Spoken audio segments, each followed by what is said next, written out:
Bonjour à tous, dans cette vidéo, nous allons parler de Learning Analytics. Alors, d'où vient ce terme? Qu'est-ce qu'on met derrière ces fameux Learning Analytics dont on parle de plus en plus aujourd'hui? Pour bien comprendre de quoi on parle, on va commencer par un petit détour vers Internet. Lorsque vous naviguez sur le web, que vous cliquez sur des sites web, que vous achetez un produit, que vous téléchargez un contenu, des données sont collectées par ces sites et ces données sont utilisées pour mieux vous connaître, comprendre vos usages. Vous savez, c'est les cookies ou les petits pop-up qui apparaissent sur les sites. On appelle ça la web analyse. Et les outils de web analyse permettent aux entreprises et aux sites internet de comprendre d'où viennent les internautes, de quel pays, combien de temps ils restent et qu'est-ce qu'ils font. Eh bien, les Learning Analytics, c'est l'application de l'analyse web à la formation en ligne. Quand vous vous connectez sur une plateforme digitale pour apprendre, vous regardez des vidéos, vous découvrez des modules, vous complétez des quiz, et toutes ces données sont une matière qui est extrêmement riche d'enseignements pour les formateurs. C'est ça les Learning Analytics, c'est la collecte et l'analyse des données pour l'apprentissage. À l'heure du Big Data, de l'explosion de toutes les données collectées sur le digital, les Learning Analytics ont pris une nouvelle dimension. Ils offrent des grandes possibilités d'exploration et de compréhension des comportements et des besoins d'apprentissage. Ce qu'il y a derrière, c'est la promesse d'améliorer la formation digitale et son évaluation. On appelle donc Learning Analytics l'analyse des données générées par l'apprentissage en ligne.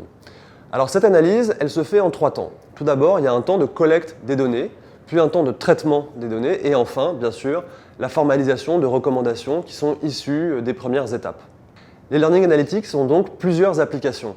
Des applications à des fins pédagogiques, des applications plutôt à des fins de communication, et enfin, dans un but de gestion de carrière. Et ces 3 objectifs sont bien sûr au service de l'amélioration de l'expérience apprenant, de l'expérience d'apprentissage. Alors, commençons par les objectifs pédagogiques.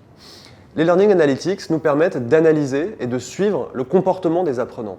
On sait par exemple, entre chaque module, il est possible de visualiser l'avancement des participants, leur temps de connexion, le taux de complétion d'un parcours. Donc là, c'est vraiment le premier niveau des Learning Analytics qui est aujourd'hui proposé par la majorité des plateformes LMS du marché. Le niveau 2 est un peu plus complexe. Face à l'explosion du nombre de données, notamment sur les plateformes de MOOC, le traitement des données devient beaucoup plus complexe. Et ça devient compliqué d'identifier des axes d'amélioration quand on a 10 000, 20 000, 30 000 apprenants qui se connectent sur une plateforme LMS pour apprendre. Ce deuxième niveau va nécessiter l'intervention d'un spécialiste de la data qui va nettoyer les données, les trier, pour en faire émerger ensuite un sens et construire des recommandations avec l'équipe pédagogique.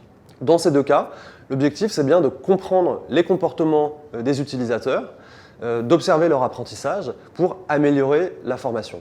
L'application des Learning Analytics permet donc de savoir si le parcours qui est proposé est trop complexe ou pas assez, s'il est trop long ou pas assez, et donc on est dans une logique d'amélioration continue de son approche pédagogique. Un formateur peut adapter son parcours quasiment en temps réel s'il détecte une anomalie par exemple. Une autre application des Learning Analytics, c'est bien sûr les campagnes de communication autour d'un projet de formation ou d'un projet Digital Learning. Faire venir les apprenants sur une plateforme LMS n'est pas toujours une chose facile et il faut vraiment penser un vrai plan de communication. Les analytics nous permettent de savoir quelle action de marketing a bien fonctionné et pourquoi. Alors prenons un petit exemple.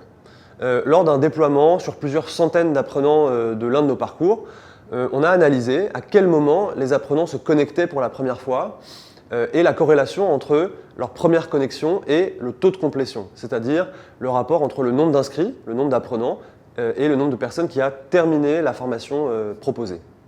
On a également analysé à quel moment de la journée ou de la semaine les participants se connectaient, quand est-ce qu'ils revenaient, et on a pu adapter nos campagnes de communication à leurs agendas et à leurs contraintes. Troisième application, c'est le développement et la gestion des compétences. Les Learning Analytics nous permettent d'identifier les besoins de développement de compétences et de cartographier les compétences existantes. Il y a donc des implications directes pour la GPEC, la gestion prévisionnelle des emplois et compétences, et toutes les problématiques RH de mobilité, de talent management et de développement de carrière. Les Learning Analytics sont donc une véritable mine d'or. Quand ils sont correctement collectés et analysés, ils représentent un vrai levier d'amélioration pour améliorer l'efficacité des dispositifs de learning, avoir un meilleur engagement des apprenants, avoir de meilleurs recrutements des apprenants et donc augmenter la satisfaction vis-à-vis des formations et vis-à-vis de la décision, des décisions à prendre pour la gestion des compétences. Alors attention, ne tombons pas dans le piège qui consisterait à croire que l'automatisation de l'apprentissage est possible. C'est un rêve un peu irréaliste, un peu dangereux même. L'apprentissage n'est pas réductible à des données quantitatives, c'est bien plus compliqué que ça.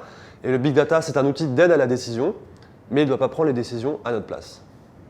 Merci beaucoup et à bientôt.